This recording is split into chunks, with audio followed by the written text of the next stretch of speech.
Bismillah ve salatu ve selamu ala Resulillah ve ala alihi ve sahbihi ve min vala. Jaloliddin Suyuti rahmetullahi aleyhinin Halifeler Tarihi namlı kitabıda biz Abbasilarniki bütün hayat bilen ve şundaqla bu devirdeki 50 halifeniki tercüm hali ve bu devirdeki meşhur vakalar, meşhur ulemalar hakkındaki mezmunlar bilen tanışıp çıkan. Endi bu kitapniki ahırkı basqıçta Jaloliddin Suyuti rahmetullahi aleyh İslam devletlerindeki şu vaqtida xalifelikdən müstəqil ayrım bulub alğan bir qism devletlərniki bayan haqqında bizga bir qism qisqagina qilib şu məzmunlarni sunmoqchi bo'layotidu. Bugungi bu temisi Jaloliddin Suyuti rahmetullahi alayh bir qism xilma-xil mustaqil devletlar deydi. Yani bu Umaviylar davri yemirilgandan keyin asosan mush Abbasiylar davrida İslam dünyasındaki xilma-xil territoriyasida shakllangan mustaqil bo'lib olgan Abbasiylarni xalif deb e'tirof qilmay o'z oldiga amirlik tuzum bilan yoki xalifalik tuzum bilan davlat boshqargan islomiy davlatlar bu. Buning ichida birinchisi Andalusda qurilgan Umaviylar davlati 138-yildan 427-yilga qadar davr surgan.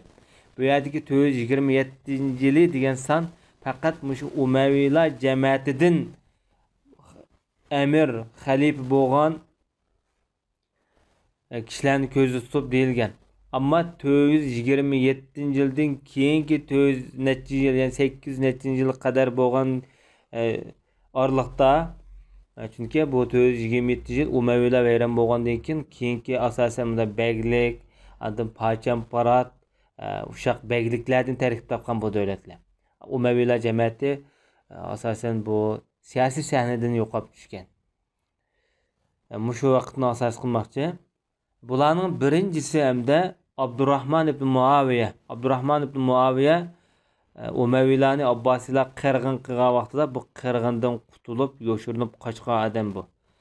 Shu kishi demoqchi, bu Abdulmalik ibn Marvanning o'g'li Hisham ibn Abdulmalikniki nevirisi bo'ldi. Bu odam Andalusga qochib berib olgan. Buni Saqar Quraysh deydi. Quraysh burkiti deb nom bor.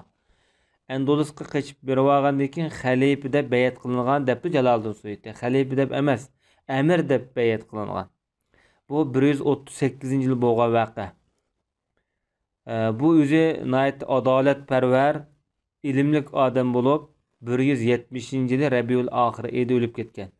Uning keyindan o'g'li Hisham Abul Valid, Hisham ibn Abdurrahman bu amir bo'lgan. Bu 180-yili Safar oyida o'lib ketgan. Uning keyindan buning o'g'li Hakam Abul Muzaffar bu amir bo'lgan, o'zini Murtaza deb atagan. Bu 206-yili Zulhajja oyida o'lib ketgan. Buning keyindan bu odamning yana bir o'g'li Abdurrahman bu amir bo'lgan. Bu podshohlik tuzumni Andalusda Umaviylar jamiyatidan ichida hamda tunjulab podshohlik tuzumini kengaytgan yoki kuchaytgan, podshohning hurmatini, qaddi qomatini tiklagan odam. Buning davrida Andalusda bir naqshli kiyimlarni kiyish paydo bo'lganda, buning oldida oddilam to'llarni kiydi, ammo naqshlik kiyimlarni kiyishi kam uchraydi. Masalan, hozirgi Mag'ribul Arabiy Marokashdagi masalan sultonlarning yoki Marokash xalqining kiyimi asosan mushu koni Umaviylar davridagi uslubni asos qilgan. Hatto bu odam pul qo'ygan. Undan burun Andalusda o pul qo'ydigan bir ish mavjud bo'lgan emas. Arablar shu fatih qilgandan beri. Arablar buni Hijriyaniki 1-asrning oxirgi mezgillarida fatih qilgan bu diyorlarni. Bu yerda pul qo'ymagan. Bu yer pul qaysi pulni ishlatdi desa, bular shu sharqdan keltirilgan darham pullarni ishlatdi. Demak, Damashqda ayni vaqtdagi Umaviylar qo'ygan pulni shu Andalusga olib kirib, bular shu yerda ishlatdi ayni vaqtida. Abbasiylar davridimi, Abbasiylarning dastlabki bosqichlaridagi qo'yilgan pullarni Andalusga olib kirib ishlatgan. Endi Valid ibn Abdulmalikka o'xshaydi dedi bu odam. O'zining qattiq qo'l, jasorat bu jihatda. Onundan başqa Abbasiylarning podshosi, xalifasi Ma'munga o'xshaydi. Bu qaysi nuqtadan deganda falsafiy kitoblarga bo'lgan bu odamning herismanligidan. Men shunday falsafiy kitoblarni ko'p to'plab davlat kutubxonasida betgan. Bu Abdurrahman Abdurrahman ibn Hakam bu.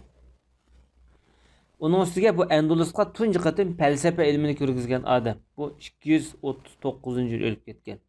Yani Qur'oni Karim, hadis Rasulullah'ın falsafa ilmini katta bilish, belki yuqori bilish, Qur'onning va hadisning ustiga qo'ygan vaqtida falsafa ilmlarni bu davlat asosan chekinishga boshlaydi.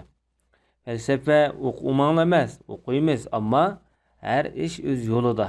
Çünkü o yalgan ve rast ihtimallık var bir narsa.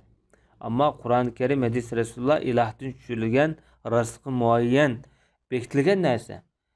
Demek, Endolus aynı vaxtıda nurgun hadis ulamalarınınki, tefsir şunaslarınınki makanı boğan. İslam dünyası zor töhbelerini koşkan katta alimler şu yerde çıkan. İmam Kurtabi, Baqi ibn Muhallat ve kızağı okşaş. Hoş. Bu adamdan keyin hamda o'g'li Muhammad xalif emir bo'lgan. Bu 273-yil safarida o'lib ketgan. Bundan keyin bu Muhammadning Munzir ismli o'g'li emir bo'lgan bo'lib, bu adam 275-yili safar edi. Bu shundaqla o'zining dadasiga o'xshash safarida o'lib ketganligi xotirlangan. Undan keyin bu o'lib ketgan bu kishiniki, ya'ni bir inisi Abdullah emir bo'lgan bo'lib, bu Endolus'taki şu halifeler, emirler içinde ilmi, diyaneti, yaxşı bo'lgan adam edi deydi. Bu kişi 300-yili Rabiul Avval ida o'lib ketgan. Onun keyin bu adamniki Abdurrahman ibn Muhammad ismli bir nevirisi emir bo'lgan bo'lib, o'zini Nasir deb atagan. Mana bu Endolus'ta tunji bo'lib Emirul Mu'minin ve xalife deb atalgan adam bu. Demek xalifelik tüzüm Endolus'ta 4. asrninki 5'ida, yani 300-yillarda qurilgan. İslam dünyasida şu paytda 3 xalifelik tashkillanganda, biri Fatimilar xilofati, yani birisi Abbasilar xilofati, yani birisi Endolus Umayyilar xilofati. Mana shu vaqt shu muqtadirning zamoni bo'lib Abbasilarniki. Abbasilar davlatini ojizlagan, xunukleşken paytlaydi. Undan burun özü emir deb atagan. Bütün Endolus'niki emirleri özü emir deb atagan. Bu adamı 350-yili Ramazan ayida o'lib ketgan. Onun keyin o'g'li Hakam Mustansir bu xalifa bo'lgan bo'lib, endi xalifaga keldi hamda 366-yil safar ayida o'lib ketgan. Bunun o'g'li Hisham ibn Muayyad xalifa bo'lgan bo'lib, bu g'ulab tushirilib, turmaga solinib 399-yili o'lib ketgan. Endi Muhammad ibn Hisham, Hishamniki o'g'limdi. Muhammad ibn Hisham ibn Abduljabbor ibn Nasir Abdurrahman. Bu yerdagi Nasir Abdurrahman degani tunji xalifa, Abdurrahman'ın Nasir deb nomi bor buniki.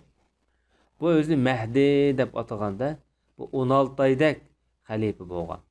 Ondan keyin buningga akasininki o'g'li Hisham ibn Sulaymon ibn Nasir Abdurrahman bu qarshi chiqib, bu o'zi xalifa bo'lib, o'zi Rashid deb atagan. Tog'isi buningga qarshi chiqib, buni oxiri o'tdagan.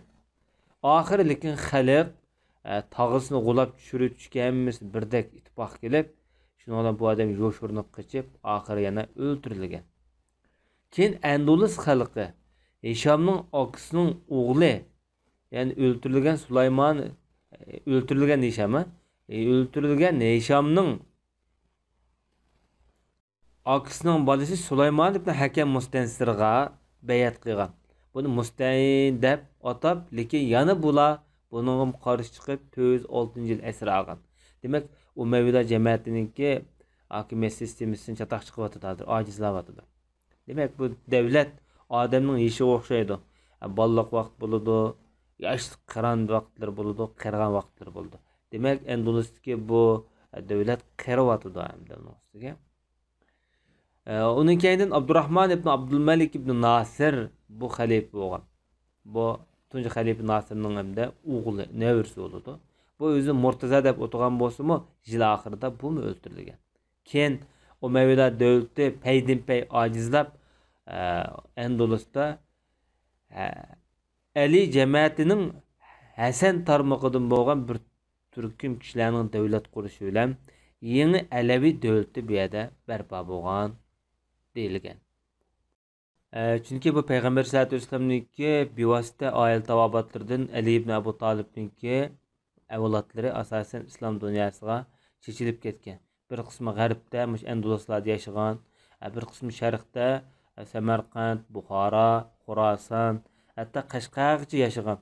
Ibn Kasirniki Bidoya va Nihoya nomli kitobida Qashqarda yashagan bir payg'ambar sallallohu alayhi vasallamniki jamoatidan bir kishining Qashqarda uzun mezgil yashab Damashqqa kelganligi bayon qilingan. Bu kishiningki ismi, nasabidan tortib aniq bayon qilingan.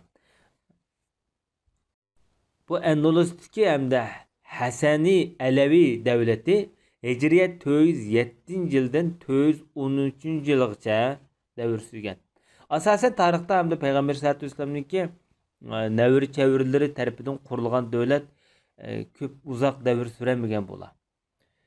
Çünkü payg'ambar sallallohu alayhi vasallamga bu dunyo yarashmaydigan zatlarning biri. Çünkü payg'ambar sallallohu alayhi vasallam dunyoni tanlamagan oxirgi mezgillarda, sakaratlik paytlarda. Demak, o'ziniki avlod jamiyatiga bu dunyo yarashmaydigan kishilarniki biri. Endi bu Alaviy davlatini tunji qurgan odam Nasir Ali ibn Hamud degan odam bo'lib, 407-yili Muharram oyida bu amir bo'lgan. Lekin bu odam shu Zulqa'da oyida 408-yili o'lib ketgan, bir yil hokimiyat beshida o'ltirganda. Uning keyinda bu odamning Ma'mun Qosim ismli bir inisi amir xalifa bo'lgan. Bu 411-yili g'ulab tushgan. Uning keyinda bu odamning okisining o'g'li Yahya Nasir Ali ibn Hamud bu kishi xalifa bo'lgan bo'lib, o'zi Mu'tali deb atagan. Lekin bu 1 yil 7 oydan keyin o'ldirilgan. Demak, Alaviylarniki davlati asosan Andalusda jiq putirab turamagan. Keyin Umayyalar davlati qaytadan yana tiklanib, Mustazhir nomi bilan mashhur bo'lgan Abdurrahman ibn Hisham ibn Abdul Jabbar bu xalifa bo'lgan. Lekin bu 50 kundan keyin bu o'ldirilgan. Keyin Muhammad ibn Abdurrahman ibn Ubaydullah ibn Nasr Abdurrahman xalifa bo'lgan bo'lib, o'zini Mustakfi deb atagan. Bu 1 yil 4 oydan keyin g'ulab tushgan. Uning keyindan Hisham ibn Muhammad ibn Abdulmalik ibn Nasr Abdurrahman bu xalifa bo'lgan bo'lib, o'zini Mu'tamid deb atagan. Bir mezgil xalifa bo'lib turib, keyin g'ulab tushib, turmaga kirib, oxiri 427-yilda Safar oyida o'lib ketgan. Buning o'limi bilan Andalus, ya'ni Ispaniyadagi Umayyalar davlati asosan tarix betidan o'chgan deyilgan. Uning keyindan hamda Abbasiylar davrida mustaqil ayrim bo'lib olgan davlatlar qatorida Habis Ubaydi Fatimi davlati haqida debdi Jaloliddin Suyuti. Bu Fatimi davlati 296-yil qurilgan bo'lib, 467-yili g'ulab tarix betidan o'chgan. Tunji qatim Mag'ribda Fatimilar davlatini barpo qilgan odam Mahdi Ubaydullohdir. Buni 296-yili bu davlatni qurib chiqqan. 322-yili o'lib ketgan. Uning keyindan o'g'li Qoyim Bi'amrillah Muhammad amir bo'lgan bo'lib, bu 333-yil o'lgan. Uning keyindan o'g'li Mansur Ismoil amir bo'lgan bo'lib, bu 341-yil o'lgan. Uning keyindan uning o'g'li Muaz Lidinillah Ma'id xalif amir bo'lgan bo'lib, bu Qoyiraga 362-yili kirganda 365-yili o'lib ketgan. Qoyiraga kelib yana 3 yildan keyin o'lib ketgan. Uning keyindan o'g'li Aziz Nazzar bu xalifa bo'lgan bo'lib, bu 386-yil o'lgan. Uning keyindan buning o'g'li Hokim Bi'amrillah Mansur bu xalifa bo'lgan bo'lib, 411-yil o'ldirilgan. Uning keyindan buning o'g'li Zohir Li'azaz dinillah Ali ismli bu xalifa bo'lgan bo'lib, 428-yil o'lgan. Bularning ismini aytdi, hayvatlik, ha. Azaz dinillah degan gap Allohning dinini aziz qiluvchi degan bo'ldi. Ism ajoyib, bahayvat, ammo dinni xarob qiluvchilar bular. Uning keyindan buning o'g'li Mustansir Ma'id xalifa bo'lgan bo'lib, 487-yili o'lib ketgan. Bu xalifalikda 60 yıl 4 ay, yani 60 yıl devir sürgen dedi. Bunundek bir halife tarihte bunda halife olab bakma. 60 yıl halife olgan adam yok. İmam-ı Zahabi rahmetullahi aleyh İslam'da dedi. Hiçbir sultan, hiçbir halifenin bunda uzun devir sürgenini ben bilmeyme deb cevap bergan.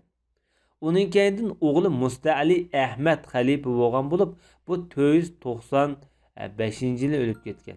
Endi boshda buni 467-yil deb qo'ydi, lekin bular keyin bu 500-yilga ketdi desak, bu oxirida ojizlar bu Ayyubiylar davlatni boshqargan. Bular hammasi asosan qo'shaq shaklda tug'an. Haqiqiy kuchning ojizlagan shakli 467 demakchi.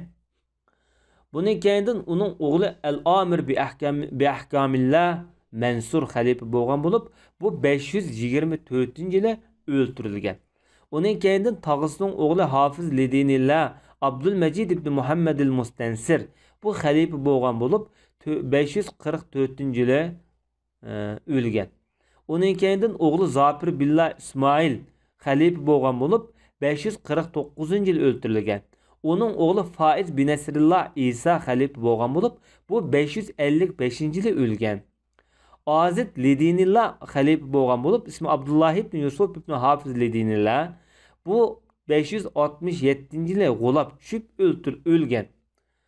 Misrda Abbasiylar davlatiga tavallik bildirilgan. Mush paytda Fatimilarniki xilofati yo'qab, hamda asosan munberlarda tavallik jihatda Abbasiylarga tavallik bildirgan.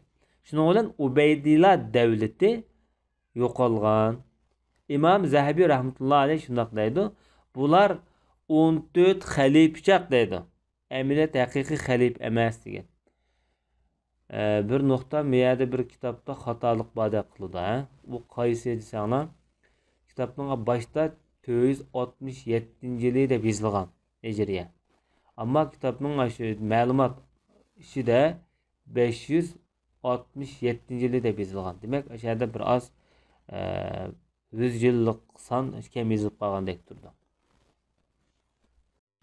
Uning keyindan Abbasiylardan mustaqil ayrim bo'lib olgan davlatlar ichida Alevi Hasani jamoatidan bo'lgan Bani Tabataba davlati 199-yildan Hijriya 344-yilga qadar davr surgan.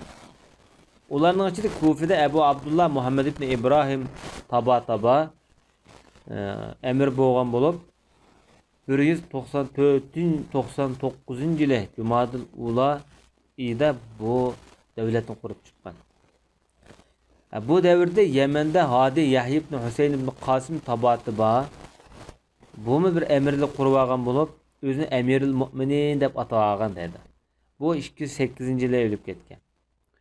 Onun oğlu Murtaza Muhammed emir bo'lgan bo'lib, bu 320-yilda o'lib ketgan. Onun enisi Nasir Ahmed Halif emir bo'lgan bo'lib, bu 323-yil safarida o'lib ketgan. Onun oğlu Muntajab Husayn emir bo'lgan bo'lib, bu 329-yilda o'lib ketgan. Onun enisi Muxtar Qasim bu emir bo'lib, bu 344-yili Şavval ayida o'ltirilgan. Onun keyindan onun enisi Hadi Muhammed emir bo'lgan, onun keyindan Rashid Abbas emir bo'lgan. Andan bularning davlatimi asosan munqariz bo'lib yo'qolgan. Endi Tabaristondagi davlatlarga kelsak, Tabaristondami davlat qurilganda, bularning ichida 6 odam boshqargan bo'ldi. Ya'ni 6 emir almashgan. 3 Hasan jamoatidan, 3 Husayn jamoatidan. Peygamber sallallahu aleyhi ve sellem'deki Hasan ve Hüseyin nevirlerinden bo'lganda bular ikki oildan masalan 3dan 6 adam qilgan bu davlatni. Davr surgan. Ad-Da'i ilal Haq ismli Hasan ibn Zayd ibn Muhammad ibn İsmail ibn Hasan ibn Zayd el-Cawad ibn Hasan ibn Ali ibn Abu Talib radiyallahu anhu 250-yilda Rey ve Deylem etrafında özünü emir deb davlat qilganda, onun keyin inisi El-Qaim bil Haq Muhammed bu emir bo'lgan. Bu 288-yili o'ltirilgan. Onun nevrisi Mehdi Hasan ibn Zayd ibn Qaim bil Haq Bu hammasi laqamlari. Bu davlatni boshqargan deydi. Demak, bularmi bu Tabaristondagi hozirgi Iron tavalikidagi Xorason rayonidagi asosan Ironning ichida bu davlatni jiq davr suramagan. Bu davlatlarniki tizimlikini deb bo'lgandiki Jaloliddin Suyuti rahmatullohi alayh har 100 yilda bo'ladigan fitnalar degan bir tema qo'yapti. Bu tarixga nazar solgandan keyin bularniki egallagan yakunlarniki biri. Bu faqat ma'lumot nuqtasidan bayon qilingan mazmunlar. Her 100 yılının başında 101'diğen hadisler hakkında. İbn Abi Hatim özün tefsir namlı kitabında mundaq deydi. Bizge Yahya ibn Abd Qazveyni hadis sözlep bergen idi. Bu kişiye Halif ibn Velid, bu kişiye Mübarek ibn Fazale, bu kişiye Ali ibn Zeyd'din, bu kişiye Abdurrahman ibn Abi Bekir'din, bu kişiye Uryan ibn Haysem'din, bu kişiye Abdullah ibn Amr ibn As'din rivayet kılıp mundaq degenken deydi. Dünya apridi bolgandan tatip her 100 yılının başında bir iş boludu degenken de dedim men undaqda Jaloliddin Suyuti dedi men deyme dedi.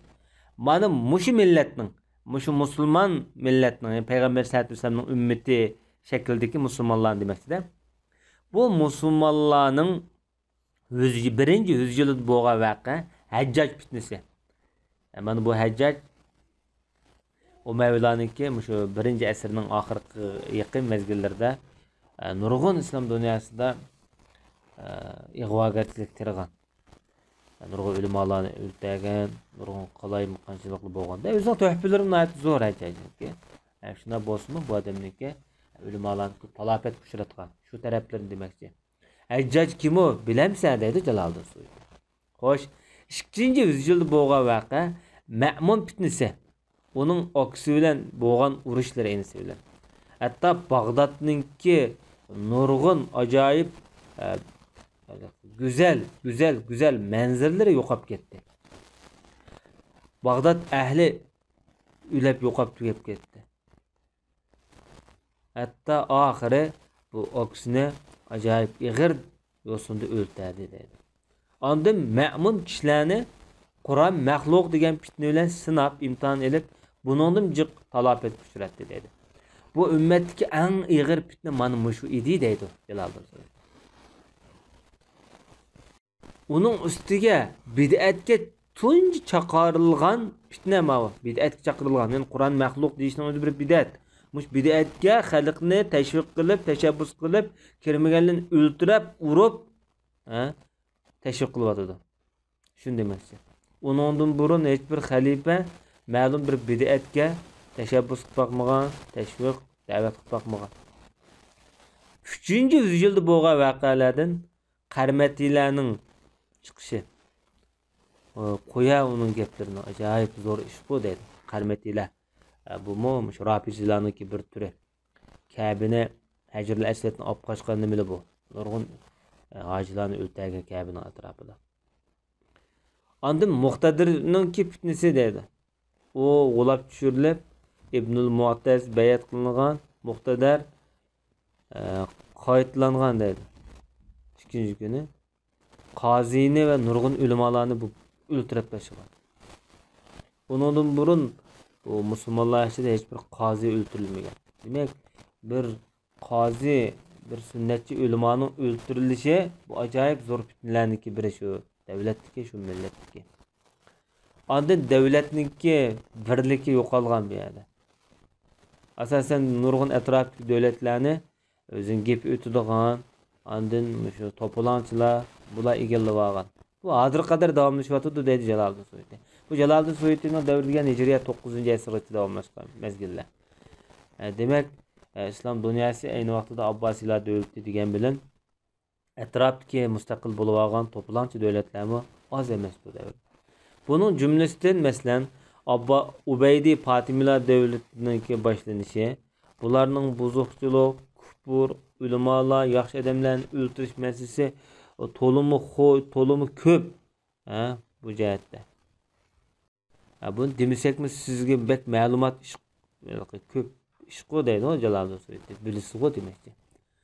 4-yüzyılda bo'lgan voqealardan Hakim bi emrillah emas, hakim bi emri iblis isimlik bu bedbaxtning fitnesi.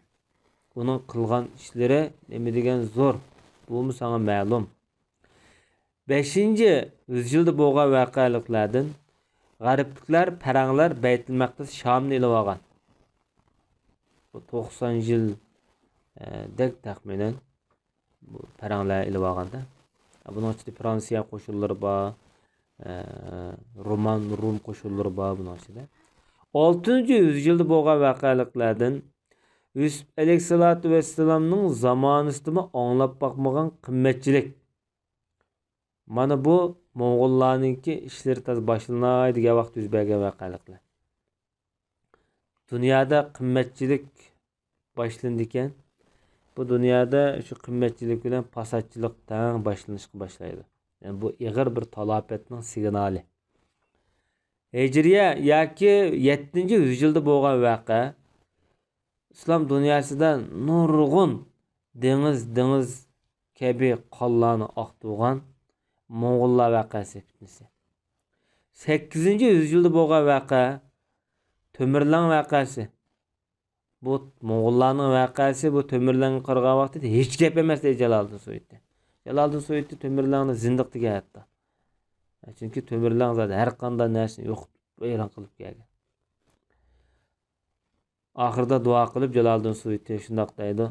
Alloh subhanahu va taoladan bizni o'z rahmatiga noil qilishini so'raymiz.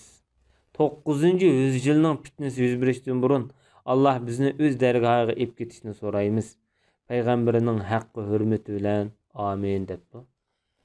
Jaloliddin Suyutining gapi shunga asosan oxirlashdi. Jaloliddin Suyutining kitobi shunga bilan tugdi.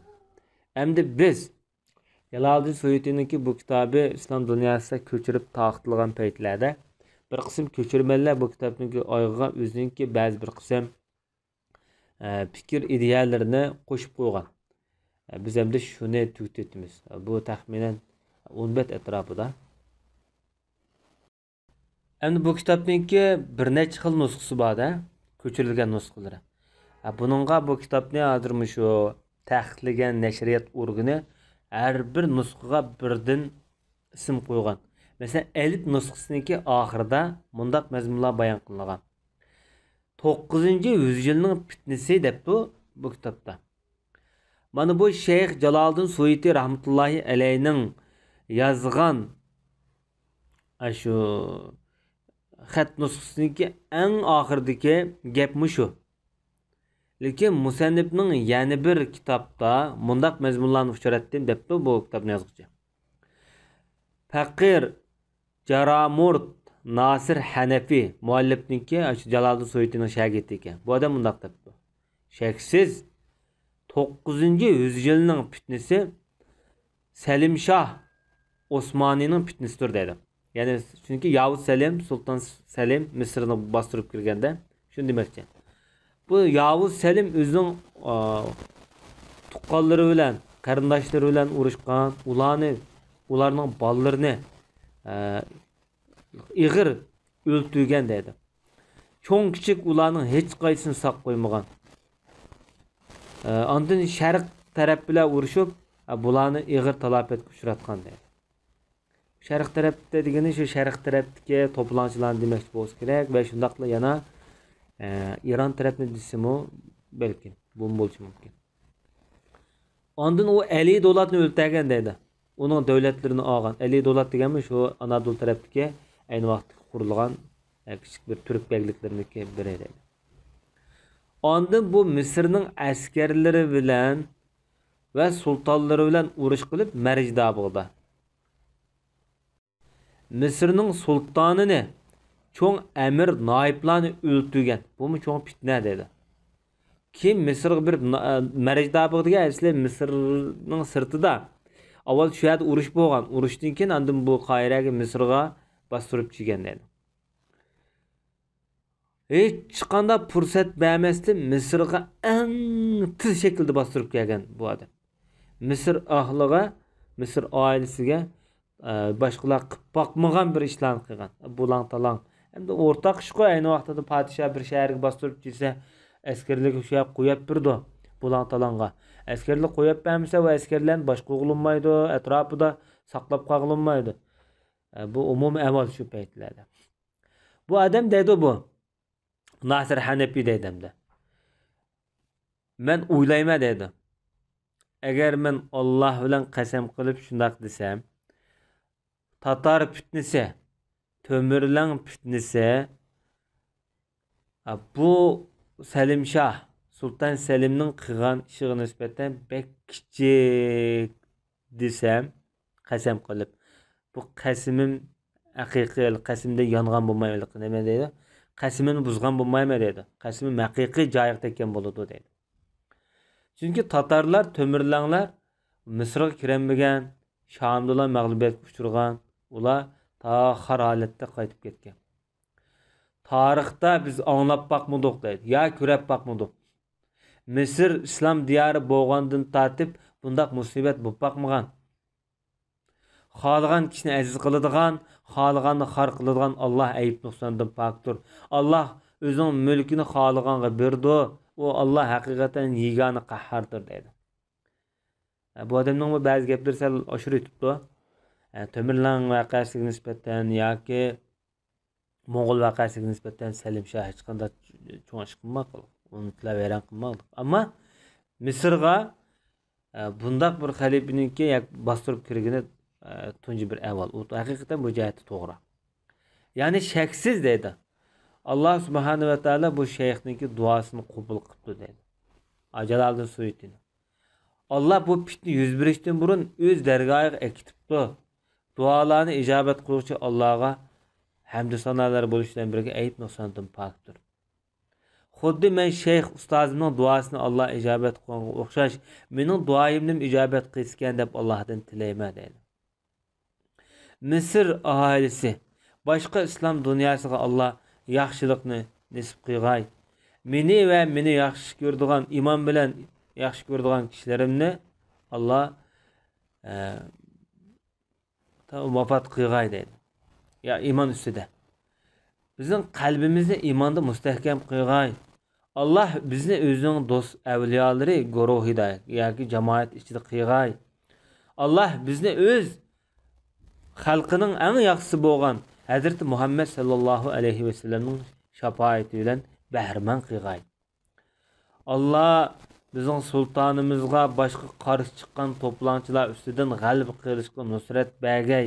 Mayli bid'atchi, zalolatchi, mayli islomga qarshilar bo'lsin, hammasining ustidan nusrat qozong'ay. Allah buningga adl, adolat, insof ato qilg'ay fuqarolarga qarta. Allah bunu puhralarga söyümlük göstergey, puhralarını bununla yakınlık göstergey. Ey Allah, bu bendeni sırat-ı müstakimga muvaffak kılgın. Dininin kadimden davamlaşıp kilavatkan bu vazifelerini orundaşqa muvaffak kılgın. Ey Allah, onu sırat-ı müstakimga muvaffak kılgın. Fuqarolarga mehr shafqat qiladigan qilg'in. Fuqarolarning manfaati ko'ngil bildigan qilg'in. Ey Allah, boshqa musulmon sultonlarni sen o'zing isloh bergin. Amin. Payg'ambarimiz Muhammed alayhisolatu vasallam va oil tavabatiga Allohning rahmat va salomlari bo'lsin. Mengi ko'p bo'g'ay Allohning abadiy mengi boqiylik sifati bilan shu Allah'ın davamı bilen bir tane davamlaşkan. Yani üzülüp kalmagay demek için. Bana bu şeyh Ceramirt'ninki yazgan xati. Bunu hakir, fakir, miskin, özün günahlarını itiraf kılgıcı Ahmed ibn Muhammed ibn Yusuf Jojari, Allah bularning günahını mağfiret kılsın, bu yazgan. Bu 996 yılının ahiri Zulhecce ayının 19. günü mübarek şembede yazılgandır. Demek bu kitaptaki muşu peytli köçürülgen nusxası ma'lum. Hem de elif nusxasındaki evvel ba nusxasında mundaq bayan kılgan. Fakir Jaramurt Nasirul Hanefi Jaloliddin Suyuti'ninki şagirdi mundaq deydi. Bayatın gepninki özü şu, yani tekrarlık uqtamıdı. Dep bulap, duanı qıp bulap hem de Peygamber sallallahu aleyhi ve sellem'deki oil tavabatıga ayollarga, tabiillarga, ularga yani ergeçkenlerge kıyamet kadar davamlı Allah'ın ihsan, salamı, rahmeti olsun. Allah'a alemlerin perverdigarı boğan Allah'a çeksiz hamdler olsun. Bu mübarek kitapni 987 yılı Ramazan ayının 6. günü seyşembe günü çaşka vaxtida yezip tügettik deyilgen. Allah Teala bunun akıbetini gayet güzel revişte ayaklaştırgay. Peygamber aleyhissalatu vesselam'a Allah subhanahu ve teala ve durut salam yollangay.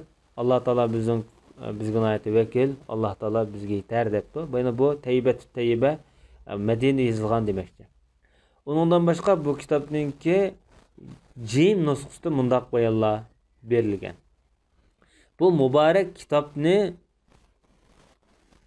985 yili Allah ulug' qilgan Makka mukarrama haram sharifda Zulqa'da ayının 14. günü yakshanba kuni yezib tugatdik.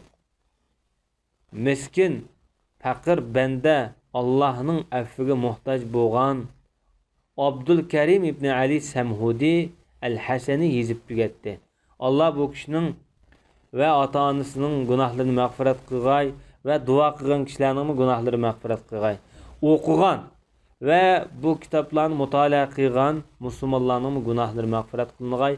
Amin, amin, amin degan kelimeler bayon qilgan. İnşallah Allah bizlarni mush kishiniki mush duosidan bahramand qilgay. Amin, amin, amin. Hem her nüshasının ahırda mundaq bayonlar berilgan. Bu kitap 895 yılı Rabiul Ahir ayının 13 yılı mübarek çarşamba ayda bu mübarek kitap yazıp tügülgen. Allah subhanahu ve teala bu kitabın akıbetiga yaki Allah ihsan qilsin yaki bu yazımның ahırga Allah Teala ihsan qilsin yaki iltifat qilsin. Allah'ın salamı, rahmeti peygamberimizge bolsun. Bunu özünün fakir bir fani qo'li bilan yozuvchi rahmat Rabbi Parvardigorning rahmatini izlaguvchi paloni deyilgan, lekin ismi bayon qilinmagan. Bu kishiniki va ota-onasining va butun musulmonlarga Alloh taolo rahim qilgay yoki mag'firat qilgay deyilgan. Buningda amin, amin, amin deb duolar berilgan. Va nusxasida mundaq bayonlar berilgan. Bu kitap 965 yılı Rabiul Evvel ayının 20. günü çarşamba günde bu mübarek kitap yazıp tügülgen. Allah subhanahu ve teala qolgan kunlarda Allah'ın yaxshi iltifatlari bo'lg'ay, yozg'uchiga, kitap qarg'uchiga ve ularning ota-onasi bütün musulmonlarga Allah mag'firat qilgay. Bu kitapni yozg'uchi Ayvaz Efendi deyilgan. Ondaqda bu Türklerden bo'lishi muqarrar. Onun başka ta nusxasida mundaq bayonlar berilgan. Bu kitapni bosquchi ve yozg'uchi, buning shar'iy yozg'uchi G'ulom Rasul Odil Jarhi Hijriya 1304 yılı, miladiya 1887 yılı bosqan deydi. Nashr qilgan demakchi. Bu kitaplarniki mushu mahbatlarda tunji qatam nashr qilingan nusxasi mushu bo'lsa kerak. Buningda bu she'riy mazmun bayon qilinibdi. Biz bu she'rni tarjim qilib o'taylik. Allohga haqiqiy ravishda hamd sano aytaman deydi. Allah bizga ato qilgan fazli ikromining badiliga. Kitapning bu putib chiqishi Xudoning bizga bergan mukofotidir deydi. Bizning haqqimizda. Oy, bu katta bir xush xabar. Bu kitap yaxshilik bilan putgan Allah Teala bu kitapni o'quvchilarga, o'qirmanlarga Allah barakatli qilib bergay. İmam Suyuti rahmetullohi alayh yuz bergan katta voqealarni tafsili yozib chiqibdi. Bu kitap nurg'un tarixlarga ve nurg'un undan başka adabiy ve meselelerni o'z ichiga olgan. Qalbim bu kitobga bog'lanib ketdi deydi. Shuning bilan bu kitobni to'g'rilash yoki bu kitobni tahrirlash ishiga men atlandim. Ondan bunu bir qism tilla bilan güzel qildin dedi. Bir qismlik bilinmagan ma'nilarini oydinlashtirdin. Allah bu kitobni o'qigan va qaragan kishiga Allah manfaat bersin. Satqan, setib olgan, o'qigan kishilarga Allah manfaat nisb etsin deyilgan. Mana bu Hijriya 1304-yili besilgan bo'lib, bu kitobni yozgandan keyin Savanihul Xulafa deb nom berilgan bo'lishi mumkin. Yani bu mübarek qutluk xalifeler degandek ma'noda. Yani xalifelerning qutluk izlarini o'qib o'tma degan mazmunda gap bu hamda. Bu kitob asli besilgan vaqtida bu shaklda besilib, lekin buniki homishi sharisiga urducha tillarda tushuntirishlar berilgan. Xuddi bizniki vatandagi Buxoriy, masalan Sharvaqoya, Hidoya, Mishkat Sharifniki atrofida urducha bir hoshiyali bo'lgan. İslam dünyasında tunculab asasen şu Hindistan'dan köprek taralganda bunda matbaalar bizlege, Türk iliga bizlege. Şuna butun yıqatı ko'rilgan nusxasi şu bo'lishi mumkin. Bu kitap Lahor shahrining Muhammadi nashriyatida besildi. Faqir Abdulaziz degan bir savdogarning buyruqi besilgan dedi. Abduqodir Ahmad Jami deymiz. Şu savdogarlarniki ko'ngil bo'lishi bilan besilgan. Alloh taolo ularga komil iymon nisb qilgan dedi. Bu kitobni Faqir Abduqodir Abdulaziz qatorliq kishilarniki savdo do'konlaridan topqili bo'ladi, shu yerdan ilib olsangiz bo'ladi degandek mazmunlar berilgan. Hamda tamam bu ko'chirilgan nusxalardagi xilma-xil davrdagi kishilarniki bu kitobga bergan baholari va so'zlari. Hamda bu kitobni Darul Minhaj nashriyati besib ko'ngil bo'lib chiqargan. Bularning ham bir ko'ngil so'zi bor ekan. Kitobning oxirida bular nima deydi? Buni to'nib chiqayli. Bu kitobni tahqiqlash, bu kitobni tuzitish ishlari 1433-yili Rabiul Anvar ayning 13-kuni shanba kuni bitib chiqqan dedi. Bu undaqda milodiya 2013-yili fevral ayning 3-kuniga to'g'ri keldi. Bu kitobni yozgan o'rin yoki tahqiqlagan o'rin Allah şu şehirni ve başka Müslüman şehirlerini qo'g'ilg'ay Damashq shahridir. Allah subhanahu ve taoladan bu emrimizni bizden qabul qilishini so'raymiz. O'qigan kishilarga Allohning manfaatli qilib berishini so'raymiz. Yoki kitobni bunda ko'zdan ko'chirgan odamga Alloh subhanahu ve taolo manfaatli qilib bergay. Ve sallallahu ala nabiyina Muhammad ve ala alihi ve sahbihi ecmaîn. Bu kitobni yozgan va yoki mushu iboratni yozgan odam Muhammad Ghassan Nasuh Azqul al-Husayni dedi. Darul Minhaj nashriyatining tadqiqot nashriyat bo'lim mas'uli deyilgan. Demak, bu kitob shundan bilan oxirlashdi. Biz keyingi darsimizda Alloh xolisa boshqa bir qism maqtutotlardagi aqliya so'zlardan bir nechini kirgizib qo'yapti. Biz buni tanishib chiqamiz. Darsimiz bugun mishad oxirlashgan. Sallallohu alayhi va sallam Muhammad va ala alihi va sahbihi ecmaîn.